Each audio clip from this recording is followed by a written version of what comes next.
About your personal life. Right. నేను యాక్చువల్గా first Naga Chaitanya గారితో పాడ్కాస్ట్ అనగానే ఫస్ట్ నేను చేసిన పని ఏంటంటే ఇన్స్టాగ్రామ్ ఓపెన్ చేసి మీ Instagram I stalked maybe 6-7 postings. Okay. All those postings were flooded with negative comments, right. Curses, శాపాలనుకోండి. ఇంకా see I'm not taking sides, నేను మీ సైడ్ తీసుకోవట్లేదు, అవతల సైడ్ కూడా. యాజ్ అ ర్యాండమ్ పర్సన్, నేను ఒక క్యాజువల్ పర్సన్ గా చూస్తున్నప్పుడు ఐ గట్ 2-3 క్వశ్చన్స్. అందులో ఒక క్వశ్చన్ అడుగుతా ఫస్ట్, అది వచ్చిన తర్వాత నెక్స్ట్ క్వశ్చన్ కూడా అడుగుతా. Sure. Don't you feel that దీనికి ఫుల్ స్టాప్ పెట్టాలంటే ఏదన్నా బయటికి వచ్చి మాట్లాడేస్తానో లేకపోతే ఎక్కడో దగ్గర క్లియర్ ఆఫ్ చేస్తే అయిపోతుంది, ఈదర్ ఆఫ్ యూ టూ, లేదా the other side of the party తన వాళ్ళతో నేను మాట్లాడడము, లేకపోతే ఏదో ఒకటి చేసి దీనైతే సెటిల్ చేయడానికి ఏమన్నా, బికాస్ అది ఫ్యామిలీ దాకా వస్తుంది. లేకపోతే రేపు పొద్దున మీరు ఏ మంచి పని చేద్దాం అనుకో, ఇప్పుడు మీరు టీజర్ లాంచ్ చేసినప్పుడు దాని కింద ఇట్లాంటి కమెంట్స్ వస్తున్నప్పుడు మీరు జనరల్ గా కమెంట్స్ చదువుతారు కదా.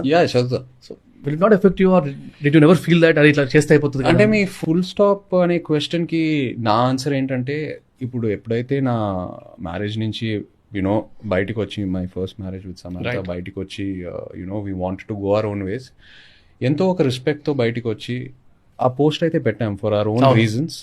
You know we have taken this decision and we respect each other and we're moving on in our lives in our own way.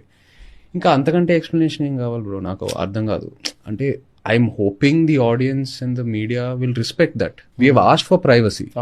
Please respect this and give us privacy on this matter.